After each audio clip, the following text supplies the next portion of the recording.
শেষ মুহূর্তে ইরানে পূর্বপরিকল্পিত সামরিক হামলা বাতিল করলেন মার্কিন প্রেসিডেন্ট ডোনাল্ড ট্রাম্প। অন্যদিকে ইসরায়েলকে ইরানি ক্ষেপণাস্ত্র থেকে রক্ষা করতে গিয়ে রণতরী সংকটে হিমশিম খাচ্ছে খোদ পেন্টাগন। তবে সবচেয়ে বড় বিস্ময় দেখা দিয়েছে গাজায়। মার্কিন নিরস্ত্রীকরণ প্রস্তাবে হামাস হঠাৎ রাজি হয়ে যাওয়ায় সম্পূর্ণ কোণঠাসা হয়ে পড়েছেন বেনিয়ামিন নেতানিয়াহু। যুদ্ধ থামানো নয়, বরং নিজ রাজনৈতিক ভবিষ্যৎ বাঁচাতে নেতানিয়াহু ভেস্তে দিতে চাইছেন এই শান্তি চুক্তি। এখানেই শেষ নয়, ইরানি ড্রোন ও ক্ষেপণাস্ত্রের চোটে এবার কুয়েত থেকে সৈন্য এবং সামরিক সরঞ্জাম নিয়ে ঘাঁটি ছেড়ে পালানোর কথা ভাবছে মার্কিন যুক্তরাষ্ট্র।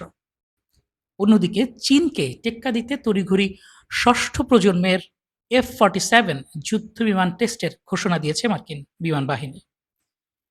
বিমান বাহিনীতে মার্কিন যুক্তরাষ্ট্র যখন তড়িঘড়ি করছে, ঠিক তখনই 2000 কিলোমিটার দূরের লক্ষ্যবস্তুতে আঘাত হানতে সক্ষম 10টি প্রাণঘাতী K2 কামিকাজি ড্রোনের স্বয়ংক্রিয় সোয়ার্ম উড্ডয়ন করে বিশ্বকে চমকে দিয়েছে তুরস্ক। এর মাধ্যমে তুরস্ক নিজেদের শক্তিমত্তা জানান দিল সারা বিশ্বে। ওয়াশিংটন, তেহরান, আঙ্কারা এবং তেল আবিবে পর্দার পেছনের এই টানটান উত্তেজনা আর ভূ রাজনৈতিক সমীকরণ জানতে সাথেই থাকুন। সালামু আলাইকুম দর্শক, আমি ওমর ফারুক আছি আপনার সাথে। চলুন শুরু করা যাক। প্রথমেই মার্কিন যুক্তরাষ্ট্র এবং ইরান প্রসঙ্গ।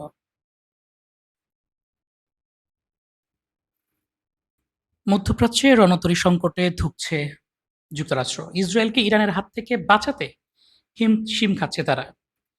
নিজেদের প্রতিরক্ষা চাহিদা মিটিয়ে ইরানের ব্যালিস্টিক ক্ষেপণাস্ত্র হামলা থেকে ইসরায়েলকে সুরক্ষা দেওয়ার মতো পর্যাপ্ত ডেস্ট্রয়ার রণতরী যুক্তরাষ্ট্রের হাতে নেই। এ বিষয়ে পেন্টাগনকে সতর্ক করেছেন ইউরোপে নিযুক্ত শীর্ষ মার্কিন কমান্ডার জেনারেল অ্যালেক্স গ্রিনকেইচ। এই সংবাদটি জানিয়েছে ওয়াশিংটন পোস্ট। শুধু তাই নয়, শনিবার সৌদি যুবরাজ মোহাম্মদ বিন সালমান ট্রাম্পকে জোর করে অনুরোধ করেন ইরানের ওপর যেন বড় ধরনের হামলা না করা হয়, কারণ তার আশঙ্কা ইরানের ক্ষতি হলে মধ্যপ্রাচ্যে কোনো মার্কিন মিত্র দেশই আর অক্ষত থাকবে না। যুক্তরাষ্ট্রের কর্মকর্তাদের বারাতে এই তথ্য জানিয়েছে এক্সিওস।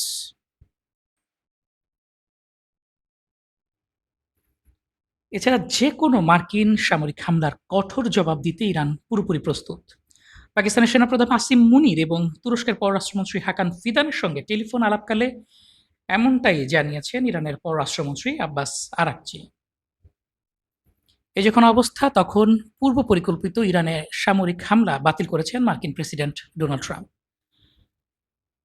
ইরান এবং অন্যান্য দেশের অনুরোধে তিনি এই কাজটি করেছেন বলে তিনি দাবি করেন। হরমুজ প্রণালী সম্পূর্ণরূপে খুলে দেওয়া হবে সে মর্মে খুব দ্রুতই তিনি চুক্তি চাইছেন বলে জানান। একটি এক্সপোস্টে ট্রাম্প ঠিক এমনটি দাবি করেছেন। শুধু তাই নয়, বিশ্বের ভালো হবে এবং ইরান বেঁচে থাকবে সেজন্য তার এই সিদ্ধান্ত বলে দাবি করেছেন মার্কিন প্রেসিডেন্ট ডোনাল্ড ট্রাম্প। এদিকে হাটে হাড়ি ভেঙে দিয়েছে একজন মার্কিন কর্মকর্তা। সে মার্কিন কর্মকর্তা এক্সিওসকে জানিয়েছেন, বিগত কিছুদিনে ইরানের আগ্রাসী রূপ দেখে ভড়কে গিয়েছে যুক্তরাষ্ট্র। ওই কর্মকর্তা এক্সিওসকে আরও জানান, যুদ্ধ যতই কঠিন ও বিস্তৃত হোক, ইরান মোটেও দ্বিধাবোধ করছে না। এটি আমাদের চমকে দিয়েছে।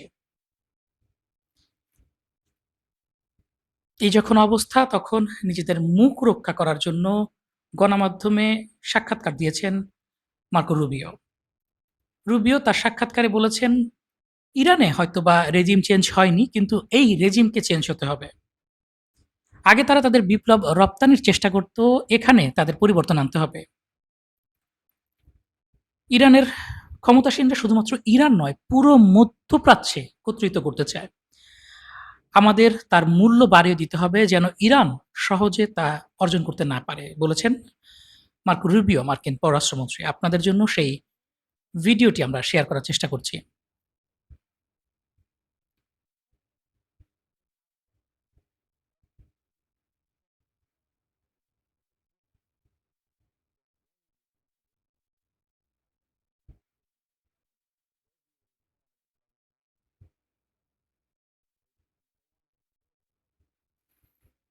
দর্শক, ইরানি হামলার তীব্রতায় মার্কিন যুক্তরাষ্ট্র কুয়েত থেকে পালানোর কথা ভাবছে।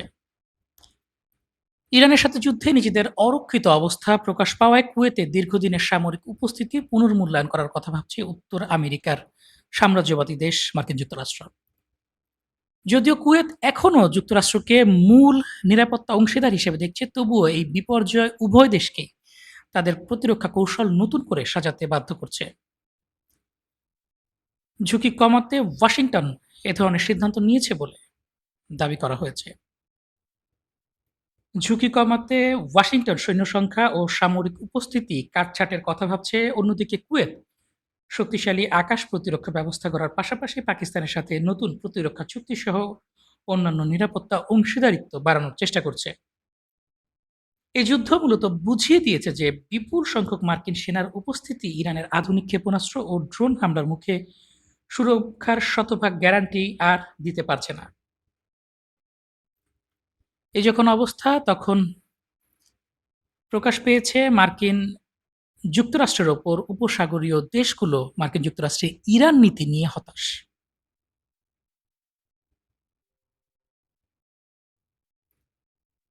ইরানকে ঘিরে যুক্তরাষ্ট্রের নীতিকে অসামঞ্জস্যপূর্ণ মনে করছে উপসাগরীয় কয়েকটি আরব দেশ। তাদের আশঙ্কা, দীর্ঘমেয়াদী সংঘাতের ফলে তারাই সবচাইতে বেশি ঝুঁকির মুখে পড়বে। এসব দেশের উদ্বেগ, যুদ্ধ দীর্ঘায়িত হলে ইরান তাদের ভূখণ্ড, জ্বালানি স্থাপনা ও অন্যান্য গুরুত্বপূর্ণ অবকাঠামোতে পাল্টা হামলা চালাতে পারে। সৌদি আরব মার্কিন প্রশাসনকে সামরিক উত্তেজনা কমিয়ে কূটনৈতিক সমাধানকে অগ্রাধিকার দেওয়ার আহ্বান জানিয়েছে। একই সঙ্গে রিয়াদ যুক্তরাষ্ট্রের কাছ থেকে আরও শক্তিশালী নিরাপত্তার নিশ্চয়তা চাইছে। অন্যদিকে সংযুক্ত আরব আমিরাত মনে করছে যুক্তরাষ্ট্রের আরও কঠোর সামরিক চাপ ইরানকে সমঝোতায় আসতে বাধ্য করতে পারে। ফলে ইরান ইস্যুতে উপসাগরীয় মিত্রদের মধ্যেও কৌশলগত দৃষ্টিভঙ্গিতে পার্থক্য স্পষ্ট বোঝা যাচ্ছে। একদিকে সৌদি আরব সংঘাত প্রশমনের ওপর জোর দিচ্ছে, অন্যদিকে সংযুক্ত আরব আমিরাত তুলনামূলকভাবে কঠোর অবস্থানের পক্ষে রয়েছে।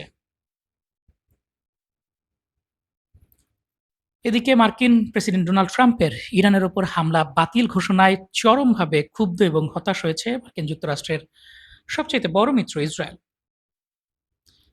এক সপ্তাহের মধ্যে দ্বিতীয়বারের মতো ইরানে পূর্ব পরিকল্পিত হামলা বাতিল করেছে মার্কিন প্রেসিডেন্ট ডোনাল্ড ট্রাম্প। শেষ মুহূর্তের এমন আকস্মিক সিদ্ধান্তে সামরিক পরিকল্পনা মারাত্মকভাবে ব্যাহত হচ্ছে বলে চরম হতাশা প্রকাশ করেছে ইসরায়েলি কর্মকর্তারা।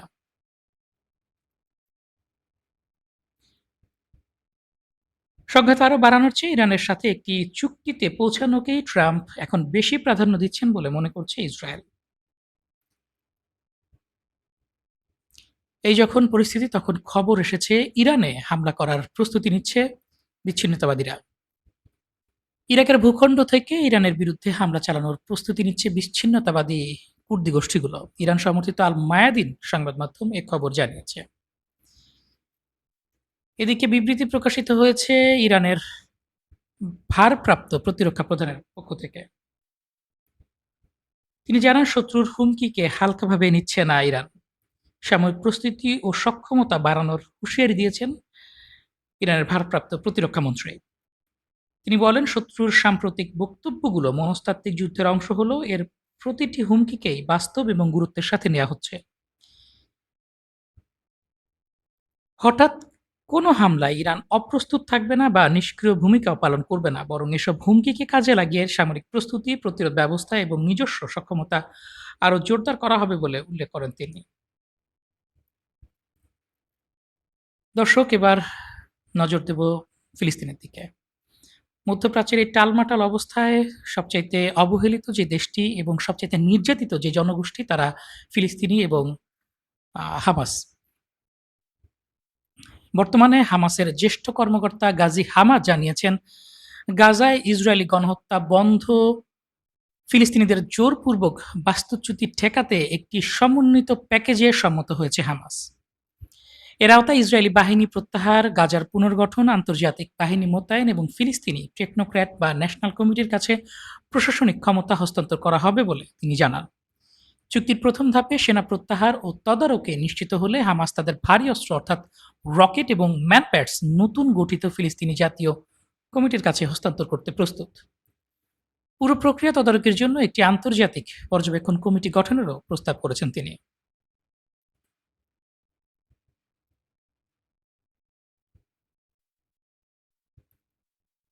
এ বিষয়ে মার্কিন অবস্থান প্রকাশ পেয়েছে। মার্কিন প্রেসিডেন্ট ডোনাল্ড ট্রাম্প এই অগ্রগতিকে গাজা পুনর্গঠনের বড় পদক্ষেপ হিসেবে অভিহিত করেছেন।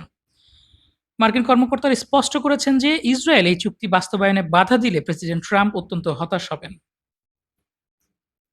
এদিকে এই চুক্তির তীব্র নিন্দা জানিয়েছে মার ইরা আ ইসরায়েলের প্রধানমন্ত্রী বেনিয়ামিন নেতানিয়াহু। নেতানিয়াহু জানিয়েছেন, বর্তমান যে পরিস্থিতি চলছে, এমতো অবস্থায় কোনোভাবেই এই চুক্তি গ্রহণ করা হবে না। ইসরায়েলের দৈনিক হারেসের তথ্যমতে নেতানিয়াহুর দপ্তর এই প্রস্তাব প্রত্যাখ্যান করে জানিয়েছে, গাজার পূর্ণাঙ্গ নিরস্ত্রীকরণ না হওয়া পর্যন্ত এটি গ্রহণযোগ্য নয়। সিএনএন-এর এক সূত্রে জানা গিয়েছে, অক্টোবরের নির্বাচনের আগে সেনা প্রত্যাহার না করার কৌশল হিসেবে নেতানিয়াহু চুক্তিটি নস্যাৎ করতে চাইছেন। ইসরায়েলের কট্টরপন্থী নিরাপত্তামন্ত্রী ইতামার বেন গাভির সরাসরি প্রস্তাবটি প্রত্যাখ্যান করে গাজায় টার্গেটেড কিলিং অব্যাহত রাখা এবং ফিলিস্তিনিদের তাড়িয়ে দেওয়ার দাবি জানিয়েছে।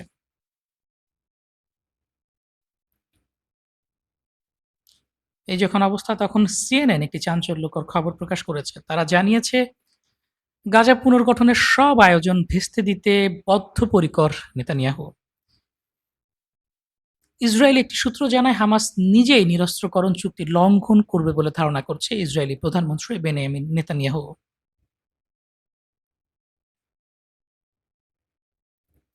আর এ কারণে সে হয়তো চুক্তির প্রকাশ্যে সমালোচনাও করবে না, আবার অক্টোবরের নির্বাচনের আগে গাজা থেকে ইসরায়েলি সেনা প্রত্যাহারের কোনো ব্যবস্থাও নেবে না। এবং ফলশ্রুতিতে সেনা প্রত্যাহার না হলে হামাসও অস্ত্র ত্যাগ করবে না। অর্থাৎ এর সোজাসুজি মানে হচ্ছে নেতানিয়াহু কোনোভাবেই গাজা পুনর্গঠনে আগ্রহী নয়। যুদ্ধবিরতির এই পরিকল্পনার মধ্যেই গাজা জুড়ে ইসরায়েল তাণ্ডব চালিয়েছে। নিহত হয়েছে অন্তত ১৮ জন। গত বছরের যুদ্ধবিরতি চুক্তি বাস্তবায়নের ক্ষেত্রে বড় ধরনের অগ্রগতির কথা সম্প্রতি ঘোষণা করেছেন মার্কিন প্রেসিডেন্ট ডোনাল্ড ট্রাম্প। অথচ এই ঘোষণার পরও রোববার গাজার প্রতিটি প্রান্তে দক্ষিণ, মধ্য এবং উত্তর গাজায় বিমান হামলা চালিয়েছে ইসরায়েল। এসব হামলায় শিশুসহ অন্তত ১৮ জন ফিলিস্তিনি নিহত হয়েছেন, যা গত কয়েক সপ্তাহের মধ্যে গাজায় একদিনে সর্বোচ্চ প্রাণহানি। এর ফলশ্রুতিতে গাজায় শান্তি প্রতিষ্ঠায় ইসরায়েলের কোনো সদিচ্ছা নেই, সাম্প্রতিক হামলায় তার প্রমাণ বলে দাবি করেছে তুরস্ক। তুরস্ক জানিয়েছে, গাজায় ইসরায়েলের সর্বশেষ হামলা প্রমাণ করে যে তাদের শান্তির কোনো ইচ্ছা নেই। মূলত ফিলিস্তিনিদের বাস্তুচ্যুতি এবং চলমান মধ্যস্থতা প্রক্রিয়াকে নস্যাৎ করতেই কাজ করছে বেনিয়ামিন নেতানিয়াহু সরকার। একথা জানিয়েছে তুরস্কের পররাষ্ট্র মন্ত্রণালয়। পাশাপাশি ইসরায়েলের এমন সম্প্রসারণবাদী ও সামরিক নীতির বিরুদ্ধে আন্তর্জাতিক সম্প্রদায়কে আরও কঠোর অবস্থান নেয়ার আহ্বান জানিয়েছে তুরস্ক। এদিকে মাত্র ৭০ বছর বয়সী একটি রাষ্ট্র ইসরায়েল, যেটি গুঁড়িয়ে দিয়েছে ১২০ বছর বয়সী একটি বাড়িকে। দর্শক, দেখতে পাচ্ছেন, পশ্চিম তীরে ১২০ বছর পুরাতন বাড়িকে অবৈধ ঘোষণা করে ভেঙে দিয়েছে একটি রাষ্ট্র যার নাম ইসরায়েল, যে রাষ্ট্রটির নিজের বয়স মাত্র ৭৯ বছর। এই বাড়িটির কাছে রাষ্ট্রটি একটি শিশু ছাড়া আর কিছু নয়।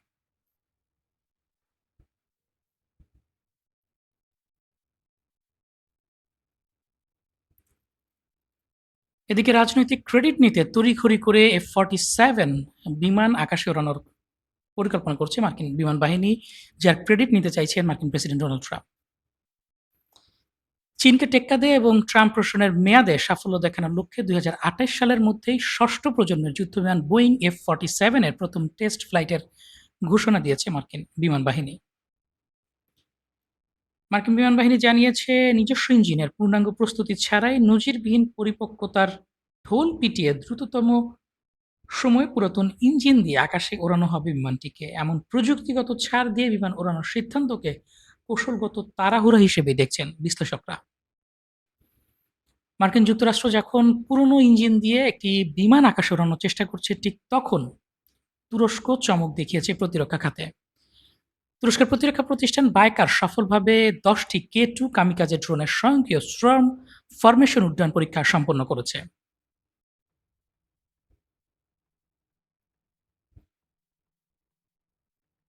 এই ড্রোনগুলো সর্বোচ্চ উড্ডয়ন ওজন ৮০০ কেজি, তা ২০০ কেজিরও বেশি বিস্ফোরক বা ওয়্যারহেড বহন করতে পারে। শক্তিশালী এই ড্রোনগুলো টানা ১৩ ঘন্টার বেশি সময় আকাশে ওড়ার পাশাপাশি ২,০০০ কিলোমিটারের বেশি দূরে হামলা করতে সক্ষম। আত্মঘাতী ড্রোন দিয়ে ইরান যখন চমক দেখাচ্ছে, তখন বসে নেই তুরস্ক। তুরস্ক নিজেদের স্বয়ংক্রিয় ড্রোনের ঝাঁক বিশ্বের সামনে তুলে ধরেছে। এদিকে খবর এসেছে হরমুজ প্রণালীর আকাশে একটি MQ-9 রিপার ড্রোন ভূপাতিত করেছে ইরানের IRGC সেনাবাহিনী। IRGCর বরাত দিয়ে ইরানের সংবাদ মাধ্যম সেপাহ নিউজ এ তথ্যটি প্রকাশ করেছে। ইরান যখন একের পর এক মার্কিন যুক্তরাষ্ট্রের ড্রোন ভূপাতিত করছে, তখন আমিরাতের সাথে $১৩০ কোটি অস্ত্র চুক্তির পথে রয়েছে ইসরায়েলি কোম্পানি এলবিট। সংযুক্ত আরব আমিরাতের সাথে প্রায় ১.৩ বিলিয়ন বা $১৩০ কোটি অস্ত্র চুক্তির চেষ্টা চালিয়ে যাচ্ছে ইসরায়েলি প্রতিষ্ঠান এলবিট সিস্টেমস। সম্প্রতি ফাঁস হওয়া নথির বরাতে এই তথ্য জানা যায়।